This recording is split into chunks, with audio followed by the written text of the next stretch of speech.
This week on The Perspective with Mike Sherbino and Julie Stautland, when one person in God's world suffers, we all suffer. And right now, there's a heck of a lot of suffering going on in our world. Jesus told us we will have troubles, but that He has overcome. And one of the things to help us overcome so much in life is a healthy mindset. And here to talk about that is world-renowned mindset coach, mentor, and author David Nurse, whose clients are among some of the biggest names in the NBA and some of the world's largest companies. Grab a pen to write some things down because David's strategies and books are bestsellers and life changers. And here to continue the discussion on the dire situation in Ukraine is once again Pastor Pavlo Lozynsky, who has reported on Russia's illegal war on Ukraine since it broke out on February 24th of this year.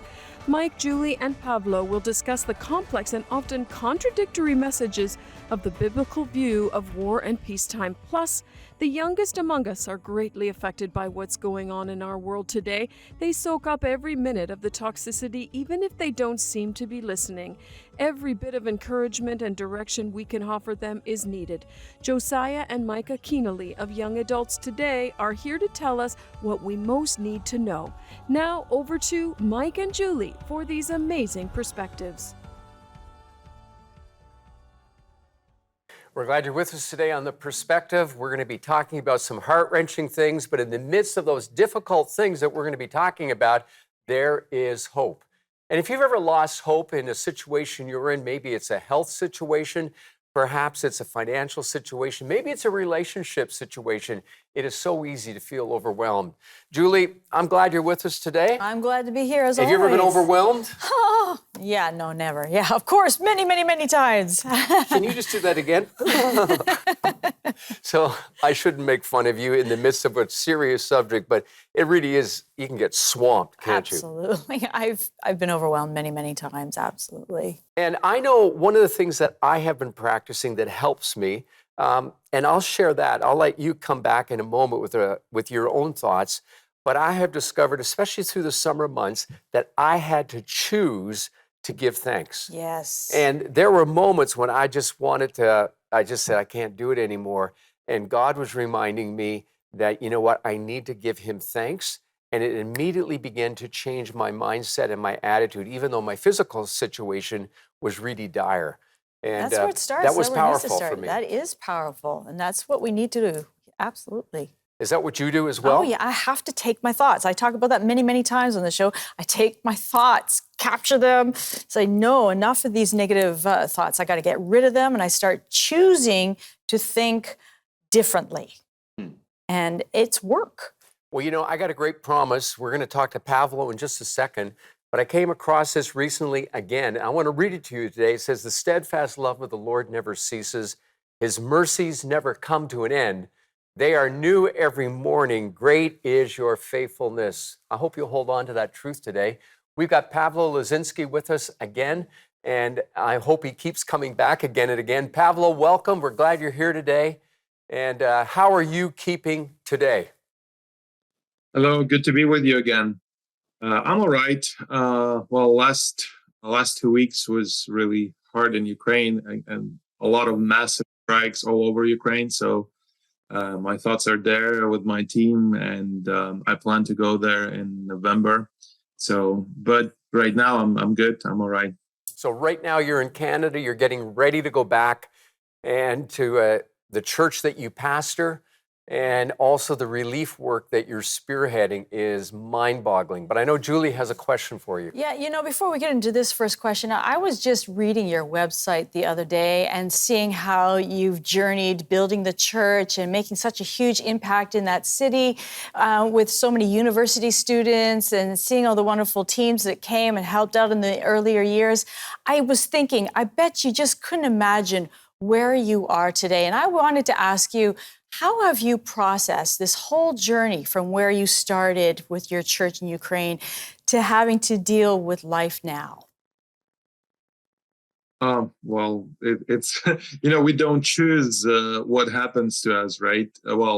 We choose how we can respond to it. So I think the gospel is sort of a lens that helps me to view life. And like you were saying in the beginning, I have to choose how I think. There's when difficulties like with the war and everything happened, everything seemed pretty hopeless and hard, and just instinct was, okay, run away, get to safety. But I think the gospel helps me to, look at this, how Jesus would approach this. So like I mentioned this probably before in your program, that Jesus came and lived all his life in an occupied country, and have the gospel because he lived through it. So That's a great point that you bring out. So, especially as we're pondering, how do you live in the midst of so much conflict? I want you to explain in just a moment the conflict between Russia and Ukraine. I know it could take hours. We're going to ask you to do it in a minute. But I want to say to all the viewers, there is a website that is being run right at the bottom of the screen. I hope you'll go to it and make a generous donation. You'll get a charitable receipt. It's through a Canadian organization that supports Pavlo, and you can be sure that he will direct the money to go specifically to the projects which involve food, petrol, gasoline, taking things in and out to where people are suffering the most, and even feeding people in his own church facility. You can help today, so go to that website, please, and give generously. Now, Pavlo, try to help us understand the conflict between Russians and Ukrainians. And is this a war of democracy, about democracy? Well, to some extent it is, but I think, you probably know this, in the Bible it says that the Satan pretends to be the angel of light. And I think when Russia started the war and carrying it its own, they are trying to, at least for their people, they're trying to make it look like, oh, we're the good ones, we're fighting freedom and so on. But and they go back to the history. There's a just alternative view. Basically, everything in Russia, it's almost looks like they have alternative point of view for everything, because they, even the name of Ukraine, they have a completely different opinion what it is in their language, very close to the kind of borderline, and they've been trying to say, we are the same nation. Ukraine just has been occupied by the West, by Western ideas, and we're the good ones. They're like Russian Orthodox Church is just simply making it look like a holy war almost. Like, they don't use the word, but it's kind of like a holy jihad. And which is completely not true, because while Ukraine is much older, like Kiev was a big city in 800s, like so 1200 years ago. The name Ukraine was already used in 1187, if I remember correctly, which is only 40 years after Moscow was first mentioned. So much older than Moscow. And until 17, there was no name Russia. There was the country was Moscovia. So their king pretty much stole our old name of Ukraine. It was called Rus, which is part of Russia. So well, let me jump in here, though. I do want to ask you this, though, because we're short on time. But tell us what's going on inside Ukraine's churches, and do you know anything about what's going on inside Russia? Well, what's going on? I mean, churches in Ukraine continuing to serve. Our church would continue to run to shelters, helping refugees, providing supplies, and similar things is happening in many churches in Lviv and around Ukraine. There has been churches that closed down, that very few. Others are actually thriving because people, there's a lot of needs, and when you bring them, you respond to those needs and you share the gospel, it opens people's hearts. In Russia, unfortunately, it's a sad story because, like I mentioned about their Orthodox Church, which really just kind of falsifies everything and makes it look opposite. But unfortunately, even a lot of evangelical churches believe in the lie, and I guess it's just hard to admit that you are part of something bad and evil. So they're trying to explain it that, it's because Ukraine, God is punishing Ukraine for something and using Russia as his instrument, which I don't completely. So, but they're still in minority, but I hope there's some good churches in Russia but I actually don't know a lot of details. I know a lot more stories where it's pretty sad. Pavlo, in just a couple seconds, talk to us about the organization that sends money to you, and share a little bit about what actually is happening. And we want to remind our viewers to give generously to that website below. I mean, I will stand behind it, and I know that we have personally given money to Pavlo, and even through our church. So we're excited to say this is an organization that you can trust. Pavlo, tell us about it. We only got a few seconds left, and tell us just a story or two from your church. So I'm a missionary with One Mission Society. So that's a long-standing Canadian and American organization, so you can trust them. So there's two things. There's our own support as a family, and there's a relief fund specifically for humanitarian work. So info is on the screen. You can donate. So we've been, because of those donations, we've been able to do all these things. So we've, the statistic we counted is actually, we already transferred over 50 ton of supplies since the war started. We hosted over 1,000 people. We gave out close to 600 times the meals for everyone that's around us. So a lot of work that we were able to do as a humanitarian work, but through that we were able to share gospel. People are coming. So despite that, a lot of people left Ukraine, afraid of war. Right now, our church last Sunday was a lot of people, a lot of new people that I don't even know from shelters, people who we've served. They're open.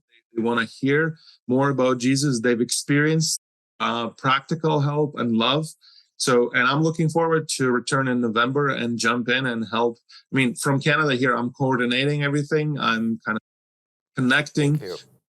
And in November, I hope to be there and join the work. Well, we certainly hope that everything works out for you, and we will continue to pray for you. Thank you so much. We're out of time again, but always a pleasure to have you on the show, Pavlo. All the best to you and your family. Thank you. Thank you for joining us. And next is Dr. David Sherbino. Will talk to us about Malawi, Africa, where we think our inflation is out of control, but in Malawi, it just skyrocketed to 17%. We'll be right back.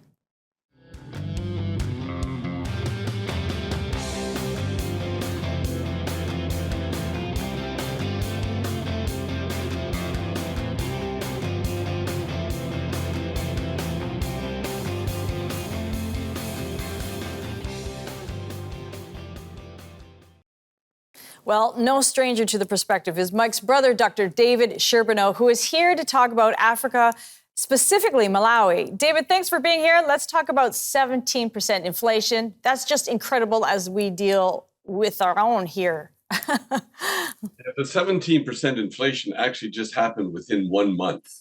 Wow. And that's just a tip of the iceberg. And for example, a few years ago, their currency, $1 in their currency was equivalent to $1 American. It's now $1 of their currency. $1 of their currency is only worth 1,000th of an American dollar. That's or 700. Incredible. If they had to buy something from us in Canada, it would be about $780 of Malawian money to buy $1 Canadian. Really? It's just got crazy. Absolutely. Ridiculous, just ridiculous. Okay, so how do people live right now? How are they surviving? 80% of the population in that country are subsistent farmers. And the other thing which has happened is they've been hit with a major drought, and they're not even able to buy the fertilizer to plant their major crop, which is maize. So they are living from hand to mouth, and 1/3 of them are going to be facing moderate to severe food shortages, which will mean many of them will probably die or just try to find anything that they can get a hold of, which leads to increase in crime because people are stealing just to survive. They get caught and then they go to prison. Well, listen, let's talk about that. You're involved in prison ministry in Malawi. Tell us about it. Well, my youngest son, who was working there for a number of years, was sent back 5 years ago by our national church to develop a prison ministry. It started in one prison. We are now in 22 prisons. And in these prisons, we provide basic necessities such as soap, hygiene products. We provide medicine because there's no medicine. There's been a cholera outbreak and a scabies outbreak, and we are able to provide the medicine to deal with that. We provide education upgrades, weekly Bible studies to 4,000 prisoners a week. and we're doing theological education. But the other thing which many people don't realize is this: if you as a woman go to prison, your children go with you if they are 4 years of age and under, Oh because my. there's no one to provide for them. And you get one meal a day, which has hardly no nutrition. So we provide supplements, especially for the children and some of the women who are in prisons, because they won't survive if we don't do that. I want to ask, what kind of conditions are they in? Like living conditions, the beds, the walls, like any Beds? windows? You said beds? They sleep on the floor. And in the prisons with men, there'll be 60 men in a cell per night. And the conditions are so terrible that you can't lay down. You sit up on a concrete floor. You are locked up at 3 p.m. till 6 a.m. There's a bucket in one corner for human waste, another bucket in a far corner for water. And I have actually stepped into these cells to do some teaching. And to be honest with you, I had to hold my breath for about 5 minutes just to acclimate to the smell, because some of these prisoners have not been able to wash for 6 weeks. So every month we bring soap to every prison in the country that we are involved with. And the government has said, would you take on more? We have been up to the person who is next to the president of the country, and they have said to us, you are the only people that are bringing hope, and we give you free access to what you want to deal with here in this prison situation. And they said, if you can do more, please do more. We're dependent upon resources that we can gather. David, it's an emotional story, and you and I have talked about it many, many times. But share some of the stories of hope, because one of the things I want to focus on in today's broadcast is that in the midst of the darkest moments, the light of Jesus is shining through. And you've got some great stories. Tell us about those. I'll just give you a couple. One of the things we've done is develop in each of the cells a chaplain. And these are prisoners who have become Christians. And I was in one prison, it was a farming prison. And I had a man who became my interpreter as I was doing some theological teaching. And I said to him, what did you do before you came to prison? And he said, well, I was the mechanical engineer. And I said, why are you in prison? And he said, I'm in prison because I got into a fight in a bar and I was charged with assault and I was given 2 years. I said, so what are you going to do when you get out? He said, well, I'm coming back here as a chaplain because God has worked in my life. And he said, I know the story inside and out. I said, well, you're presently a chaplain. What do you do as the chaplain in these little cells? He said, well, one thing is that I give morning prayer and evening prayer. So I said, so what do you pray for? He said, well, one of the things we pray is that when we're working in the maize field, that we don't get bit by snakes, because there are cobras, puff adders, and black mambas, all deadly snakes. And if you get bitten by one of these, you've got about a half hour to get the antivenom. And so he said, the antivenom is at least an hour and a half to 2 hours away. And they're not going to give it to a prisoner because we are the forgotten people. And he said, by the grace of God, no one has been bitten by a snake yet. And we are out in the fields and we give thanks every night. And so that's just one story. Another one is seeing that one of our prisoners went through our theological education by extension program. He has just been released last year, and we are now using him as one of our regular volunteers, and he goes into the prisons. And even some of the wardens of the prisons have become Christians. And in one service that I was at last year, the warden wanted to get up and lead in the singing of some of the Christian songs. And as he concluded it, he actually did a little dance. And all the prisoners are laughing and celebrating. But I can tell you this, that when the women in prison are visited by our women volunteers, they have become like mothers to these prisoners, and they love them with a deep love. The volunteers are our champions. They're amazing. You know, David, we're not actually doing a financial appeal today for Malawi, but I almost feel we should. There's a situation in Ukraine we've talked about, and there's Malawi. And I just want to say to our viewers that if God is touching your heart about this, well, my brother David and I know we sat down for lunch with a person, and Just by the way, the subject of Malawi came up, and that person was so impacted, he said, how can I do more? And I want to say that if you want to say, how do I do more? Write to me at The Perspective. I'll put you in touch with David or with Joel, and they can tell you how you can make a difference in the lives of these prisoners, and it's revolutionizing a country. David, I want to thank you for being with us. You're a nice guy. I'm going to keep you on as my brother a little longer, okay? Keep your stick on the ice. Okay. All right. Thanks, Stay with Julie. us. See you later. Stay with us, everyone. We'll be right back. Hey, I'm Mike Sherbino, and I just want to say thank you for watching The Perspective. And part of my dream is that through The Perspective, we'll be able to communicate God's love across Canada and even further. And because of your partnership and help, this has actually been happening. Can I ask you today, as you think about your involvement, about being a partner in helping people hear the good news of Jesus Christ, would you go to the link below and click on and consider becoming a monthly partner with me as we seek to encourage and bring hope and healing into the lives of people across our country. Thanks for partnering with me.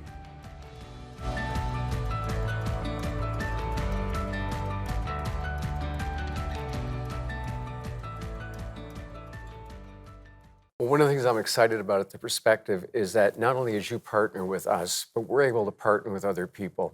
And that's why we've created a platform for Ukraine and also for the work of Malawi. And Julie, I know you had a gut check when David talked about what happened in the women's prison. I couldn't imagine being a mom with my children and getting one horrible meal a day that I'm supposed to share with my kids, and we're all supposed to have enough, and to have a bucket and no beds or anything, and a poor child who had nothing to do with anything, and the mother probably didn't either. And just trying to picture myself in her shoes it's just so incredibly difficult. What is interesting is that David and his son Joel have raised up a team of people that are local people, and they're actually going, and it brings so much hope to those people when they get there. And the mud floors, someone donated money to put the cement down so the women wouldn't be in the mud. You imagine if the rain, and then to put a shelter over it, just simple things, but they're making a difference.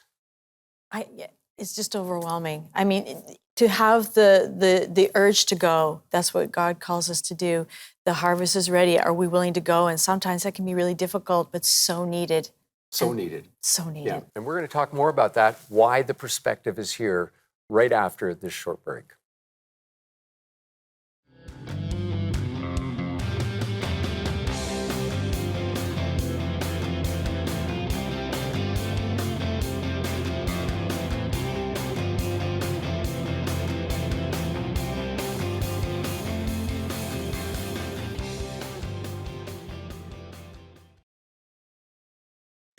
I'd like to be frank with you this week. And by being frank, I want to tell you the story of two friends of mine, both who had the name Frank. The reason I want to tell the stories, and I'm going to be telling stories this week, is so that you can understand why I do what I do, the things that have shaped me. Many years ago, I was pastoring in Toronto. And as many of you might know, my wife Terry and I and our girls, we have pastored in 4 provinces all across Canada. When I was in my 20s, there was a man who had a prophetic word, and he said that God would give me a ministry across the country. And by his grace, that has happened. And he's put a huge burden on my heart for our country. Well, the things that shaped that was a conversation with my next door neighbor, whose name was Frank. And I would talk with Frank and his wife, and we kibitzed together. We had kids the same age. But when it came to the matters of faith or religion, that was kind of off topic. Now, I was part of the pastoral team of a large church in downtown Toronto, actually the People's Church. And Frank was a cameraman. And on one particular Sunday, I was asked to preach at the church. And as I was preaching, I looked out, and on the center camera, guess who was there? Frank. He was a freelancer, and he was shooting part of the service for that Sunday morning. People's Church has had a great ministry and still does. But when the service was over, it was January 14th. I was outside splitting some wood for a fire, and Frank came home. And I said, Frank, what did you think of church? And he looked at me and he said, Mike, I understand what you said, but I'll never go to your church. And that caused me to ask the question, why? And I quickly discovered as we went on in conversation that it was a different culture. He wasn't comfortable. He wore a ball cap when it wasn't appropriate. I mean, Frank was a cool guy. But what was happening in his heart was that he was distancing himself from God. He didn't want anything to do with religion. What I was able to share with him was what it meant to have a relationship with God. But I had to spend time with him. And as we spent time with he and his family, that whole relationship developed in a beautiful way. I began to ask myself the question, what would it take for the people that I know who are Frank to come to church? And while I wasn't the perfect person in that relationship, we eventually moved and went to the Maritimes. And when I was in the Maritimes, I had a week and we were planning to start a church, my wife and myself. And during that week leading up to it, I rode my motorcycle with a neighbor down the street. He was not yet a follower of Jesus, and guess what? His name was Frank as well. And as we traveled and spent 3 or 4 days together riding our motorcycles, he said to me, Mike, he said, what are you going to do? And I said, I'm going to start a church. We're going to meet in a somewhat like of a hotel room. We're going to serve breakfast. We're going to invite people to come. And in the midst of that, I said to him, Frank, would you come? And he said, okay, I'll come. And I said, would you bring your wife, Barb, and maybe invite some of your friends? And Frank showed up. He showed up the first week. We had hung out together, what I really hadn't done with my first neighbor, Frank. But I'd spent time with Frank. He got to see me. He got to realize that I was real. And he showed up with his wife. He also showed up with 35 friends. That's right, 35 friends. No one was more surprised than me. And within the course of that year, at least half of them had made a public decision that they wanted to follow Jesus and were baptized. It was powerful, and those relationships are still ongoing. And that's part and parcel of why I do the perspective. I want to reach Canadians. I want to talk to them in a way that they can talk, that they can understand, so that they can hear the message of the gospel. And through interviews and through me teaching the Word of God, I hope you appreciate how much I want you to know and your friends to know that God loves them, that He cares for them, that life can find meaning when we are trusting in Him. And so if the Lord moves on your heart to support us in this ministry, it's all by faith. There's no organization supporting me. And, it costs hundreds of thousands of dollars to reach across the country. Perhaps you will go today and decide to be a monthly or even a weekly donor. I want to thank you for your support. And frankly speaking, I want you to know this, that Jesus is the answer, that He does care for you, that He loves you and wants to be a part of your life today.